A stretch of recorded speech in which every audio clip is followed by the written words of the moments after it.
Assalamualaikum warahmatullahi wabarakatuh. Perkenalkan, nama saya Agustina dari Prodi Manajemen Dakwah semester 5A. Baiklah, di sini saya ingin memenuhi tugas mata kuliah Manajemen Kinerja dengan dosen pembimbing Ibu Ranti. Di sini saya ingin menjelaskan beberapa poin penting dari manajemen kinerja. Yang pertama itu sumber daya manusia karyawan, yang kedua itu kepuasan karyawan terhadap suatu perusahaan, dan yang ketiga itu bagaimana menciptakan lingkungan kerja yang sehat. Baiklah, materi yang pertama itu sumber daya manusia karyawan. Sumber daya manusia karyawan adalah sumber daya manusia yang bekerja di suatu perusahaan atau organisasi. Sumber daya manusia karyawan ini juga merupakan aset penting bagi suatu perusahaan karena mereka lah yang akan menjalankan operasional perusahaan untuk mencapai tujuan perusahaan. Dan juga sumber daya manusia karyawan ini seharusnya dikelola dengan mendukung pengembangan keterampilan, komunikasi terbuka, pengakuan atas prestasi, dan lingkungan kerja yang inklusif. Dan juga dukungan terhadap keseimbangan kerja, kehidupan pribadi, serta peluang untuk pertumbuhan profesional juga penting dalam manajemen sumber daya manusia yang efektif.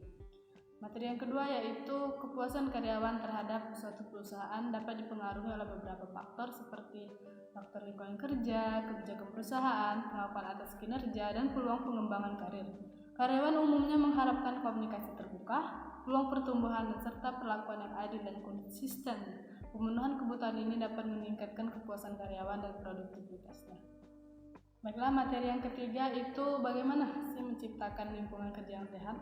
Menciptakan lingkungan kerja yang sehat itu seharusnya difasilitasi komunikasi terbuka, memberikan lingkungan timbal balik yang positif, menyediakan keseimbangan pekerjaan dan hidup, serta mempromosikan kolaborasi dan pengembangan karyawan. Adapun ciri-ciri lingkungan kerja yang baik itu juga dapat ditandai dengan adanya sikap saling menghargai antar rekan kerja, baik itu sama atasan maupun bawahan. Dan juga pemberian apresiasi pada karyawan juga dinilai sebagai salah satu cara untuk menghargai kinerja selama mereka bekerja di suatu perusahaan. Baiklah, di sini saya ingin mempromosikan suatu produk, yaitu produk sirup kalamansi. Jeruk kalamansi ini biasa disebut dengan jeruk kimkit atau limau kasturi. Juga memiliki beberapa manfaat seperti mencerahkan kulit karena kandungannya serat dan juga bisa meredakan batuk.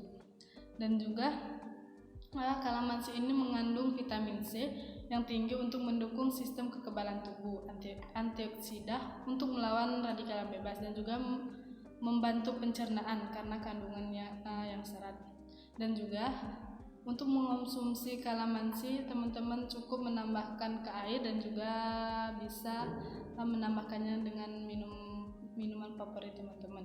Dan juga bisa menggunakan air dingin ataupun soda. Baiklah, itulah materi dan promosi produk yang dapat saya sampaikan. Lebih dan kurang saya mohon maaf, kepada Allah saya mohon ampun.